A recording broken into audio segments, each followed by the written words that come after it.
ಬೆಳ್ತಂಗಡಿ ತಾಲೂಕಿನ ಮಡತ್ಯಾಡ್ನಲ್ಲಿ ಕ್ಯಾಥೋಲಿಕ್ ಮಹಾಸಮಾವೇಶ ನಡೆಯಿತು.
ಇದೇ ಮೊದಲ ಬಾರಿಗೆ ನಡೆದ ಮಹಾಸಮಾವೇಶದಲ್ಲಿ ಕ್ರೈಸ್ತ ಬಾಂಧವರು ಬಲ ಪ್ರದರ್ಶನದ ಜೊತೆಗೆ ಒಗ್ಗಟ್ಟಿನ ಶಕ್ತಿಯನ್ನು ಪ್ರದರ್ಶಿಸಿದರು. ಸಮಾವೇಶಕ್ಕೂ ಮುನ್ನ ಮಡ್ಯಾಂತರ ನಗರದಿಂದ ಸಿಕ್ರೆಡ್ ಹಾರ್ಟ್ ಇಂಗರ್ಜಿ ಮೈದಾನದವರೆಗೂ ಆಕರ್ಷಕ ಮೆರವಣಿಗೆ ನಡೆಯಿತು.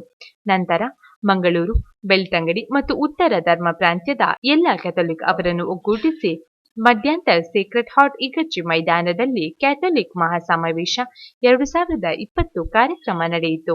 ಕ್ಯಾಥೋಲಿಕ್ ಸಭಾ ಮಂಗಳೂರು ಪ್ರದೇಶ, ಭಾರತೀಯ ಕ್ಯಾಥೋಲಿಕ್ ಯುವ ಸಂಚಲನ ಹಾಗೂ ಕ್ಯಾಥೋಲಿಕ್ ಶ್ರೀ ಮಂಡಳಿ ವತಿಯಿಂದ ನಡೆದ ಸಮಾವೇಶವನ್ನು ಮಂಗಳೂರು ಧರ್ಮ ಪ್ರಾಂತ್ಯದ ಧರ್ಮಾಧ್ಯಕ್ಷ ಡಾ.